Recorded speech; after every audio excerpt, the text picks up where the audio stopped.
Warahmatullahi wabarakatuh. Nama saya Hanifah Aulia Rahma dari jurusan Pendidikan Agama Islam semester 5 kelas D.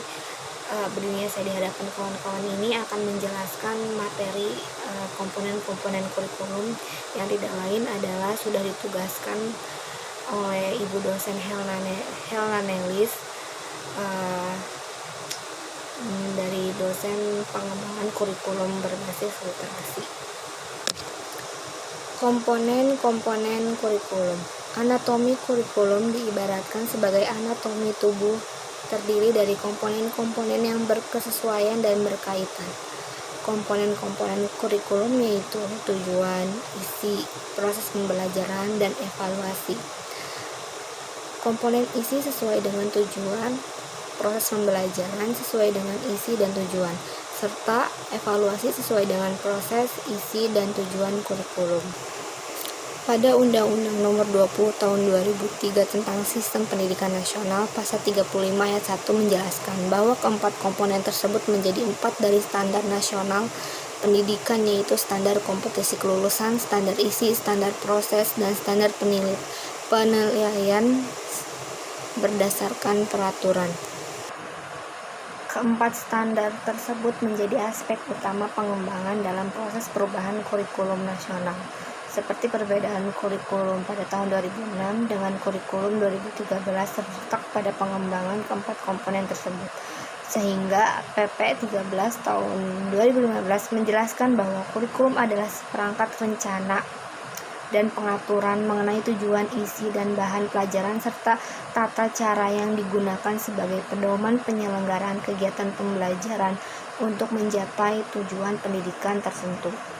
Artinya, kurikulum sebagai dokumen atau perencanaan yang berisi tentang tujuan, isi, materi, strategi, dan evaluasi yang sudah dirancang untuk mengumpulkan informasi tentang pencapaian suatu tujuan tertentu, serta implementasi dari dokumen yang dirancang dalam bentuk nyata.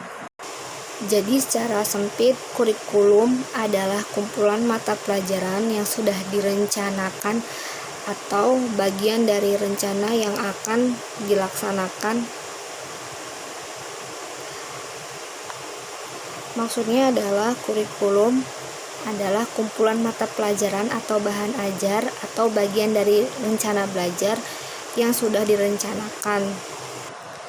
Tujuan merupakan komponen penting dalam pengembangan kurikulum karena sebagai arah semua kegiatan pelajaran dan mewarnai komponen-komponen kurikulum lainnya, sehingga dalam memutuskan tujuan kurikulum berdasarkan dua hal, yaitu pengembangan masyarakat dan falsafah sebuah negara.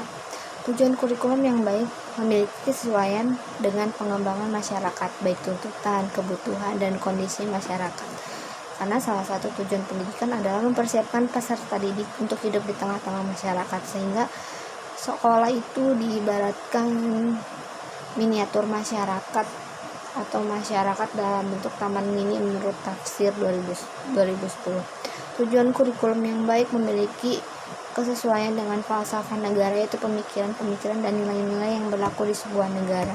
Tujuan kurikulum nasional disusun sesuai dengan falsafah negara Indonesia. Dalam Kemendiknas Nomor 22 Tahun 2007, tujuan pendidikan tingkat KTS/PEM dan menengah mengacu kepada 4 sistem, yaitu tujuan umum pendidikan sebagai berikut, yaitu yang pertama tujuan pendidikan dasar, meletakkan dasar-dasar kecerdasan untuk hidup mandiri mengikuti pendidikan lebih lanjut. Yang kedua ada tujuan pendidikan menengah, tujuannya adalah meningkatkan kepribadian siswa dan akhlak yang mulia dan mengikuti pendidikan lebih lanjut. Dan yang terakhir ada tujuan pendidikan menengah kejuruan, memiliki keterampilan pada suatu bidang untuk hidup mandiri dan mengikuti pendidikan lanjut sesuai dengan kejuruan yang ia pilih. Komponen atau isi materi. Menurut Nasution tahun 1989, komponen isi atau materi pembelajaran merupakan materi yang direncanakan untuk mencapai tujuan pendidikan tertentu yang telah ditetapkan. Isi atau materi yang dimaksud adalah mata pelajaran. Peraturan Pemerintah Nomor 19 Tahun 2005 tentang Standar Nasional Pendidikan Pasal 6 menjelaskan bahwa mata pelajaran itu terbagi menjadi 4 kelompok mata pelajaran. yang terdiri dari kelompok mata pelajaran agama dan akhlak mulia, kelompok mata pelajaran kewarganegaraan dan kepribadian, kelompok mata pelajaran ilmu pengetahuan dan teknologi. Pendidikan madrasah yang di bawah binaan Kementerian Agama, pendidikan agama dibagi dan ditambah menjadi 5 mata pelajaran, yaitu adalah Al-Quran Hadis, fikih, akidah akhlak, dan bahasa Arab.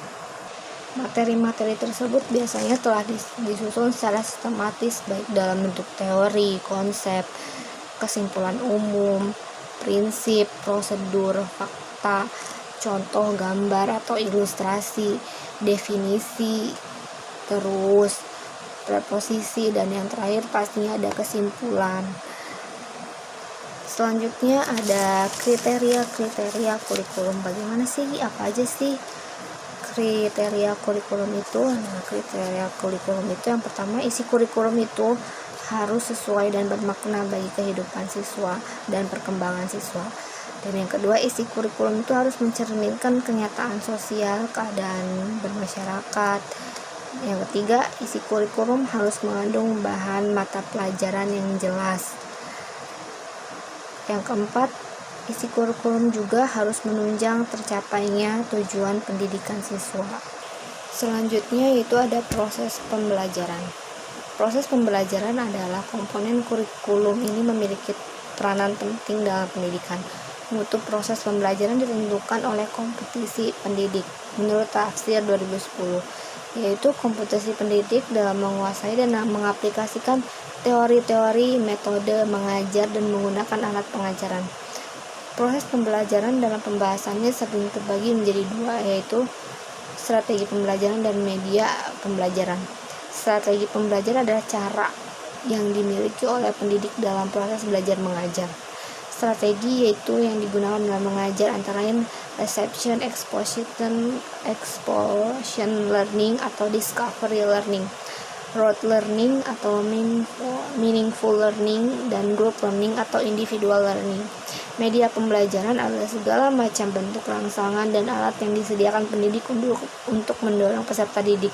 Fungsinya adalah sebagai alat penunjang, alat bantu untuk memudahkan dalam pencapaian proses pembelajaran, menyampaikan isi materi kurikulum agar dapat dipahami dengan mudah oleh peserta didik. Kemampuan pendidik memilih media yang tetap dapat menentukan kelancaran proses belajar mengajar. Selanjutnya atau yang terakhir ada penilaian atau evaluasi. Evaluasi atau penilaian ditunjukkan untuk menilai pencapaian tujuan yang telah ditetapkan dan menilai proses pelaksanaan pembelajaran secara total.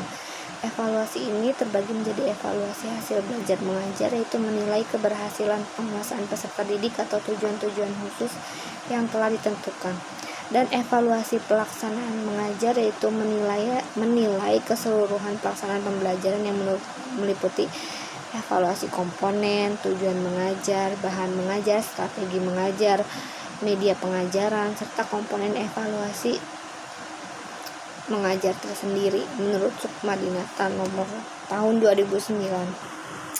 Nah, jadi teman-teman itu saja yang bisa saya sampaikan. Mohon maaf bila kata-katanya ada yang salah atau teman-teman masih belum memahami dari apa yang saya jelaskan.